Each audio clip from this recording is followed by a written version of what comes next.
Eu acho que nós estamos num momento de charneira, num momento de transformação, um momento pivô, pivotal moment, não é? Como se costuma dizer. Nós progredimos muito nos últimos 30 anos, a nível nacional, também empurrado pelos objetivos europeus e pela ambição europeia, as metas em termos de qualidade da água, em termos de qualidade do ar, valores limites de emissão, metas em termos de reciclagem, ajudaram muito a impelir-nos à ação e a corrermos atrás desses objetivos. E todos os ciclos de investimento comunitário foram muito importantes para essa ambição e para concretizar essas metas no terreno. Mas agora, aqui chegados, neste momento, com objetivos ambiciosos em termos de cumprimento do Acordo de Paris, que têm um reflexo muito grande no comportamento dos sistemas de produção e consumo, nomeadamente, e também em termos da degradação ou da subexploração, que tem depois efeitos na biodiversidade e também em termos de poluição causada por atividades humanas. Nós estamos num ponto em que nós temos que fazer um bocadinho o step up our game, não é?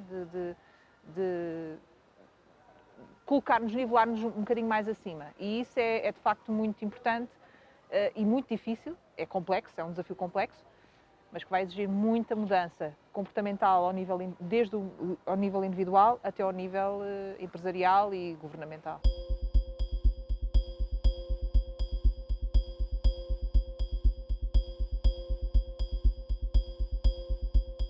Primeiro que tudo, eu acho que temos que, mais do que ver a economia e o ambiente como áreas segmentadas, eu costumo dizer isto, que nós precisamos mudar um bocadinho o nosso conceito de sustentabilidade, que sustentabilidade não é só um encontro feliz entre os pilares da economia, do ambiente e da sociedade.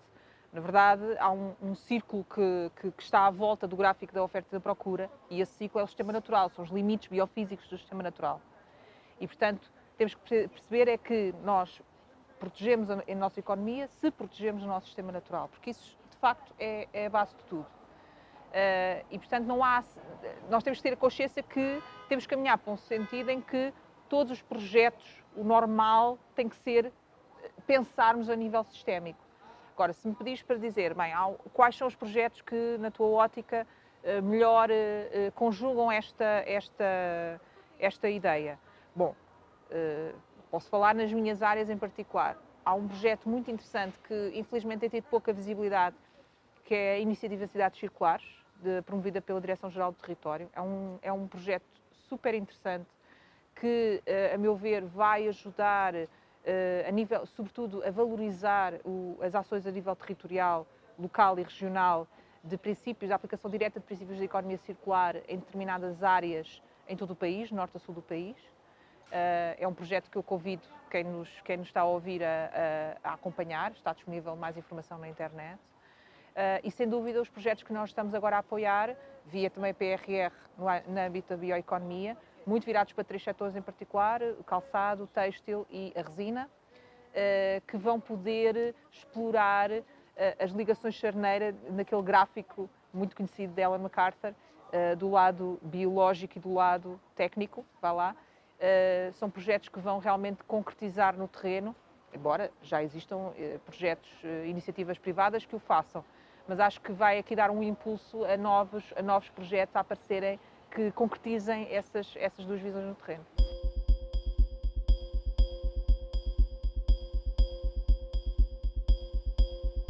Sem dúvida. O que é preciso é para as pessoas entenderem que não é por ter o prefixo bio que automaticamente um projeto é sustentável. Se nós pensarmos bem, há muitos projetos que têm um rótulo de bioeconomia, mas isso não significa necessariamente que sejam sustentáveis.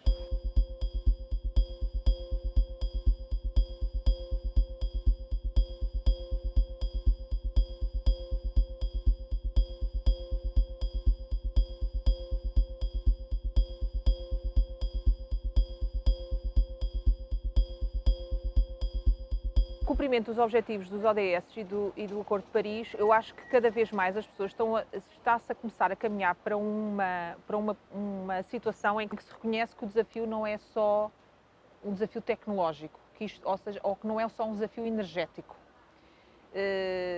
Eu acho que cada vez mais se está a reconhecer que, de facto, se queremos alcançar os Objetivos de Desenvolvimento Sustentável ou os Objetivos do Acordo de Paris, tem que existir uma efetiva redução da extração de matérias-primas e do consumo de energia.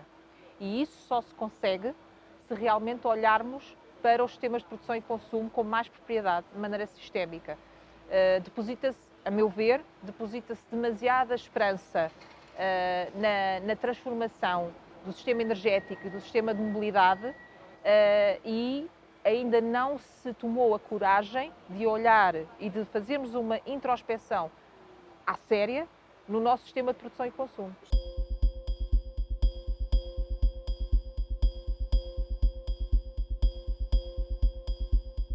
A questão é, o que é que se define como qualidade de vida e bem-estar social? Quais são os princípios pelos quais regem essa rede de segurança de base? Eu acho que é possível, verdadeiramente possível, refletirmos sobre o nosso estilo de vida e pensarmos se o que é que nos dá valor, o que é de facto valorizável, tendo em conta a nossa progressão enquanto cidadãos, no nosso dia-a-dia, enquanto seres conscientes, capazes de tomar decisões. Porque também já percebi que, às vezes, deposita-se no sobreconsumo demasiadas expectativas, até expectativas do ponto de vista económico, de retomas económicas e tudo mais, como um veículo para alcançar um bem-estar. Quando, na verdade, às vezes não é o facto da posse que te dá necessariamente bem-estar.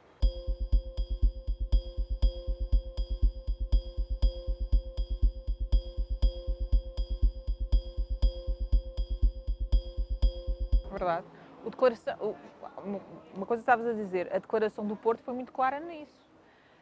Eu acho que uma das grandes, à par da concretização da Lei do Clima, eu acho que a declaração do Porto foi outro momento muito importante da presidência portuguesa da União Europeia, porque pela primeira vez a Comissão Europeia e os Estados-membros reconhecem que o PIB não pode ser o indicador de excelência que define a prosperidade de um país. Vamos lá ver.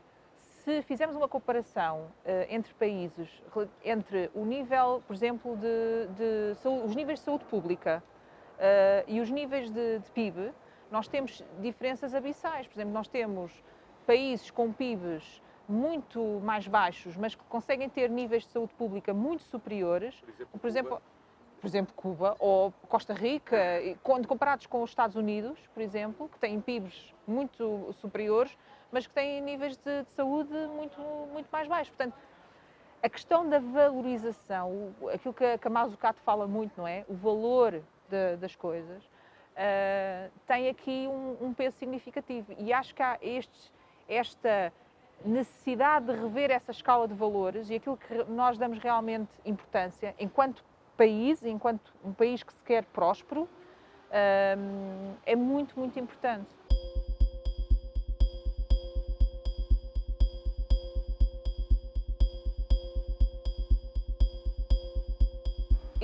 Eu confesso que eu não te consigo responder a isso, porque tem dias.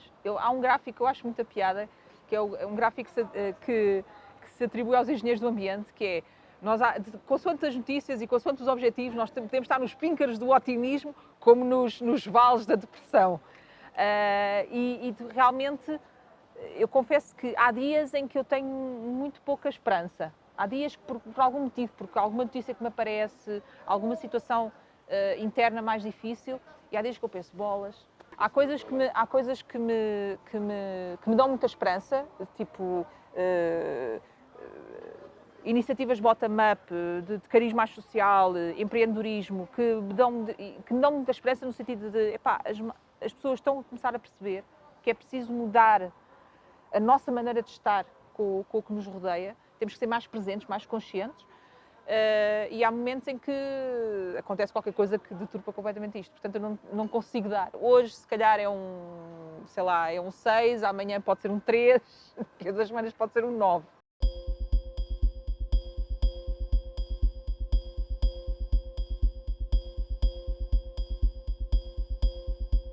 Eu acho que o maior... Pessoalmente, enquanto Secretário de Estado, o desafio maior que se tem em mãos realmente tem a ver com a gestão de recursos, com a gestão dos resíduos. Nós temos ambições muito concretas para 2023 e 2025, com novos métodos de cálculo, novas exigências, novas obrigações, que o país esteve, de certa forma, colocou em suspenso, em determinado momento, muitos nos anos da Troika, porque uma série de circunstâncias, mas que houve uma opção para suspender um bocadinho a trajetória que se estava a ter. E a trajetória que se estava a ter era uma trajetória faseada que ia aproximando cada vez mais a recolha do cidadão, portanto, cada vez mais próximo de casa, da nossa casa, não é? E isso ficou um bocadinho suspenso. E esse retomar agora é mais difícil. Mais difícil porquê? Porque há uma certa... cristalizou-se uma certa maneira de estar, que as pessoas habituaram-se a uma certa maneira de estar, e, portanto, ganhar novos hábitos é um percurso que pode ser difícil de se conseguir, mas nós temos aqui metas muito concretas e exigentes, já no papel, diretivas, não é? E, portanto, temos que ser eficazes. O tempo de adaptação, se calhar, perdemos-lo um bocadinho. E, portanto, agora temos que ser mais contundentes.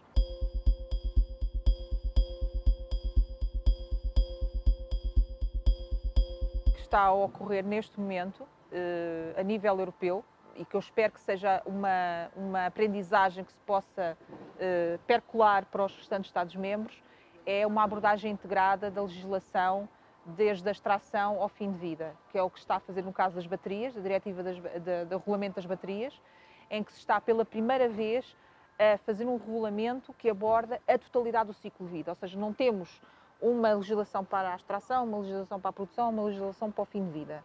Temos uma peça legislativa que chama toda a gente à mesma mesa e tenta formular uma perspectiva sistémica sobre a cadeia de valor total das baterias, de ciclo de vida, e que, portanto, visa, chamando-os todos à mesma mesa, visa procurar as medidas e os incentivos que permitam fechar o ciclo de materiais e gerir aquele produto de uma maneira muito mais sustentável. Que seja mais, que perdure no tempo, a reparação, a recuperação dos materiais. E, portanto, eu acho que esse tipo de abordagem integrada deve ser algo a promover-se. Espero que essa inovação, que nós trouxemos um bocadinho no âmbito quando formalizámos a primeira versão do Plano de Ação de Economia Circular, que foi precisamente essa perspectiva que nós tivemos, que isso possa acontecer. E já vejo isso acontecer mais ao nível estratégico, mas que isso também passe para o nível legislativo.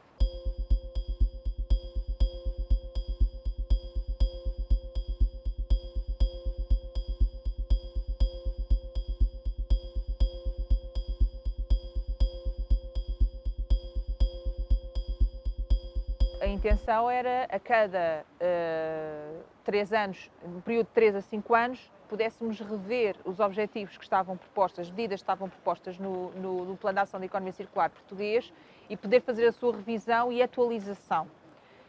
Na verdade, o que aconteceu, eu não estou a dizer que não vai haver um Plano de Ação de Economia Circular, não é essa a questão.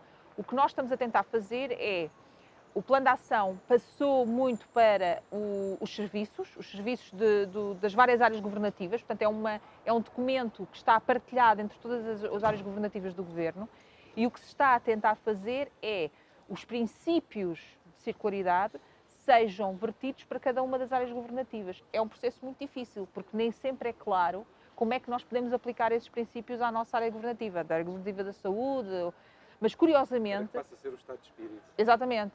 Mas, curiosamente, por exemplo, a saúde, a defesa, interessante, percebem isso perfeitamente, o que foi algo muito interessante de se observar. Porque eles já têm, devido a questões orçamentais, não é? Eles já têm isso incutido, ou seja, eles procuram sempre estratégias que permitam, ou seja, como é que eu posso reduzir os meus gastos e isso também as medidas que eles tomam para reduzir gastos operacionais, na verdade, são medidas ambientalmente mais sustentáveis e eles convivem bem com essas medidas, sei lá, reparação dos equipamentos, servitização de algumas áreas operacionais, que conseguem entregar, do ponto de vista ambiental, resultados muito mais interessantes com muito menos esforço financeiro.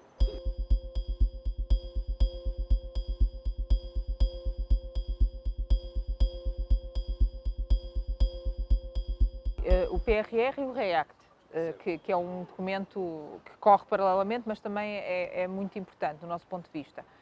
Sem dúvida, houve aqui um foco muito grande dado, do ponto de vista das nossas áreas da nossa área governativa, da minha em particular, às questões relacionadas com a escassez de água, e o Plano de Eficiência Hídrica do Algarve encontrou no PRR uma fonte de financiamento e operacionalização no terreno das medidas que são necessárias para promover, em termos de eficiência hídrica, combate à escassez, novas proveniências de água, toda a formação que é preciso dar, e isso foi muito, muito importante. São 200 milhões de euros para a região do Algarve, e isso faz toda a diferença em termos de concretizar aquele plano de eficiência hídrica, e plano esse que agora vai ser feito também, já está praticamente concluído, para a região do Alentejo, e são as áreas mais expostas à escassez em território nacional e, portanto, obviamente, há aqui um foco muito importante do lado do PRR sobre isso. O REACT também focou-se muito na área dos recursos hídricos. Todo o investimento que está a ser feito, são cerca de 50 milhões de euros de norte a sul do país para a recuperação de rios e ribeiras, que vai ter uma influência muito considerável também. As pessoas às vezes não pensam nisto, mas há vasos comunicantes com o círculo urbano da água e com o controle, por exemplo, de cheias, a questão da identificação, por exemplo, de afluências indevidas, descargas não conformes para os rios, que ainda existem, isso é uma questão. Portanto, tudo isso vai poder apoiar serviços de ecossistemas, porque vão ser utilizados métodos de engenharia natural em grande parte dessas recuperações. Vamos apoiar a identificação mais célere de afluências indevidas, vamos conseguir controlar melhor as situações de cheia. Portanto, são aqui, a meu ver, são investimentos muito importantes. Depois temos o investimento todo do lado da descarbonização da indústria, que está muito focado na área governativa da economia, mas que tem aqui uma preponderância significativa. Ainda esta semana já foi lançado a primeira linha de apoio para a descarbonização, que conta também com elementos da circularidade, da economia circular, que também vertem para esse objetivo, e todo o apoio da bioeconomia, que também temos no âmbito do PRR, associado àquilo que já falei, o têxtil, o calçado e a resina.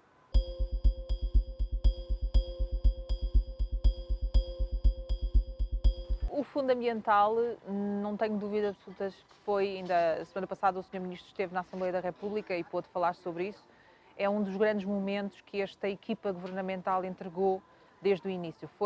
Deu-nos uma capacidade de concretizar no terreno as medidas necessárias para aquele triângulo virtuoso que o Ministro do Ambiente, na altura, na sua primeira legislatura, gizou, que combina descarbonização com a economia circular, com a valorização do território. E o fundamental foi determinante para cimentar essa abordagem tripartite, abordagem sistémica, no âmbito das medidas e da promoção de instrumentos de política pública no terreno, convertidos em apoios às empresas, apoios às empresas, às juntas de freguesia, aos municípios, a startups, PMEs. Continua a ser um instrumento importantíssimo na política de ambiente, que permite-nos apoiar uma série de áreas, desde a conservação da natureza e biodiversidade até à produção e consumo sustentável, e que queremos e desejamos que continue a ser um pilar de aceleração de medidas e de novos modelos de fazer, não só política em termos de regionais e territoriais, mas de apoiar projetos que venham das pessoas, dos cidadãos, das juntas de freguesia, dos municípios, das empresas locais, que realmente promovam, concorram para os objetivos de desenvolvimento sustentável.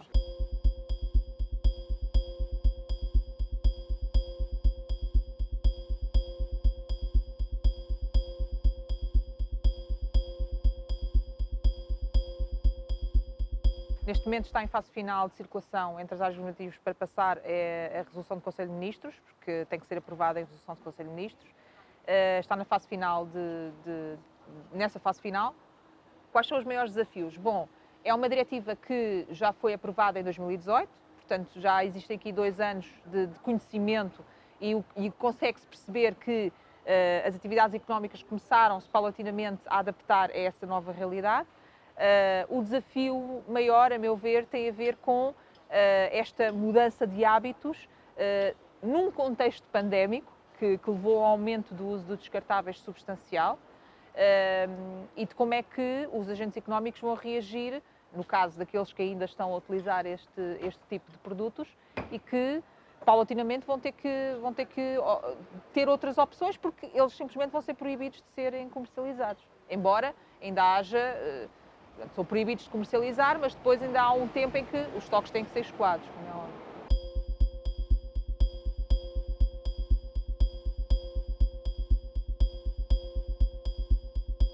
É preciso perceber uma coisa, a diretiva proíbe a comercialização, não proíbe a utilização.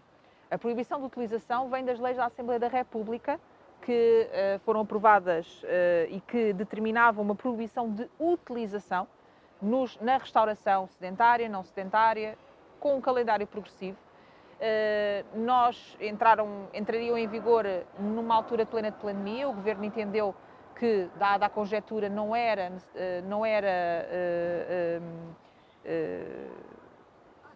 a altura ideal para isso acontecer e, portanto, foi dada uma prorrogação e, portanto, agora o que nós fizemos foi, já que a diretiva tinha que ser concretizada, transposta, juntámos em bloco essas peças legislativas para, de facto, serem completamente coordenadas, bem coordenadas, não se atropelarem em termos de conceitos, definições e calendários e, assim, passarem em conjunto.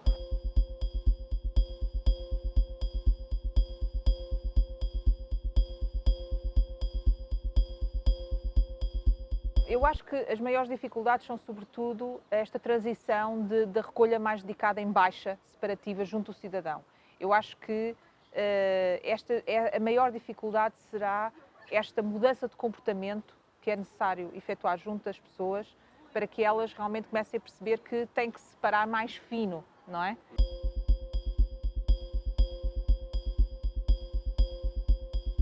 Claro.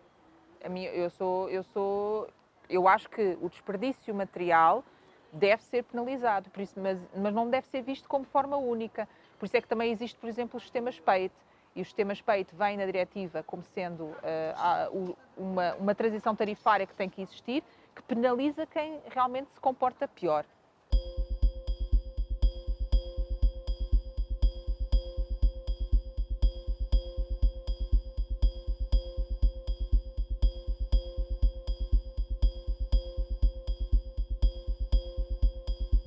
Neste momento, como estamos agora, com o apoio fundamental, apoios do POCUR, formação no terreno aos municípios e aos técnicos municipais, estou confiante que cada vez mais municípios percebem e entendem a necessidade de fazer esta separação, começam a perceber as mais-valias associadas à valorização desses biorresíduos, quer do ponto de vista energético, quer do ponto de vista de composto para a agricultura, e mais inovação poderá surgir a partir do aproveitamento desses materiais. E, portanto, estou confiante que até 2023, temos mais 2 anos, que este tipo de sistematização e dinâmica vá ganhar mais elan e mais massa crítica.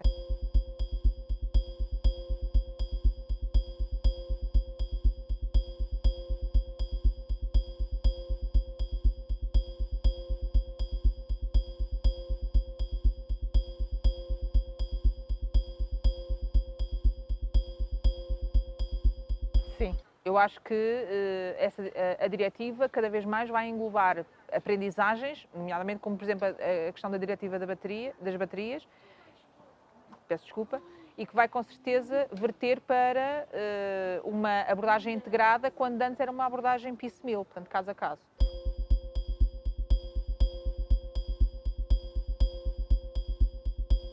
Sim, o blockchain, neste caso, eu já tenho dito isto em vários fóruns, eu acho que o grande mais-valia do blockchain é, sobretudo, o poder tracear e verificar, por exemplo, as alegações associadas a determinado produto, as origens dos materiais, a possibilidade da sua reciclagem, e isso pode ser uma ferramenta muito importante para combater, por exemplo, os fenómenos de greenwashing.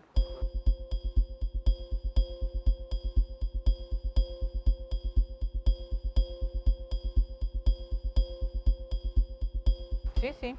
Eu acho que é importante nós, se bem que eu acho que esse era um tipo de medida que deveria ser integrada no âmbito, por exemplo, da mesma diretiva, da diretiva relativa aos certificados energéticos de produto, em que pudesse, além da informação sobre os níveis de eficiência energética de um produto, os níveis de eficiência material também fossem comunicados da mesma forma, em que o consumidor, quando compra um determinado produto, soubesse automaticamente o que é que pode, qual é o nível de reparabilidade daquele produto, a quem é que ele o pode devolver para ser reparado, qual é a expectativa de tempo de vida útil daquele produto.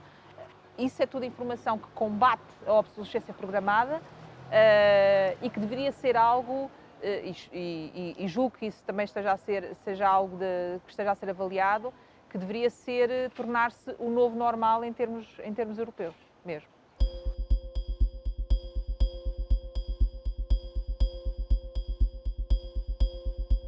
Perdi uns, infelizmente, um que eu gostava muito, mas por circunstâncias do trabalho não tem sido possível. Eu ia para o Ministério sempre de Transportes Públicos, era o tempo que eu tinha para mim e eu adorava.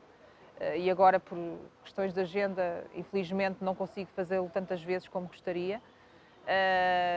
Mas, quer dizer, este não pontua a favor, não? Este não pontua a favor, infelizmente. Mas espero voltar a ele quando tiver uma agenda menos sobrecarregada, talvez. Não, mas eu tento sempre, já eram hábitos que eu tinha, não ganhei nenhum. Por exemplo, a questão de procurar sempre o usado antes de comprar novo, procurar sempre, isto tem vários níveis, desde mobília até candeeiros, roupa. Eu sou muito adepta da reutilização e não tenho problemas nenhuns em ir procurar e usar e comprar roupa usada. Não tenho problemas nenhuns com isso. Há amigas minhas que têm, que ficam logo todas... Mas não tenho problemas nenhuns com isso. E faço isso de uma maneira muito sistemática. Também mudei hábitos em termos alimentares. Também confesso que é algo que eu alterei. É difícil, porque com crianças é sempre um bocado mais complicado. Mas a nível pessoal eu tento fazer essa mudança. E é um pouco por aí. Tento influenciar também quem me rodeia, acho que isso é muito importante. Nunca deixei de separar as embalagens, isso faço sempre desde miúda. Portanto, nem falei disso porque acho que já faz parte do dia a dia. Mas tento influenciar muito, por exemplo, a minha família. Sei lá, já comprei compostores para os meus pais, já os consegui colocar a fazer a separação dos biorresíduos e a colocá-los no compostor, já conseguia fazê-los. A separação das embalagens. Portanto, isso são pequenas vitórias que a pessoa vai tendo. Ainda me falta convencer o meu pai a ser um utilizador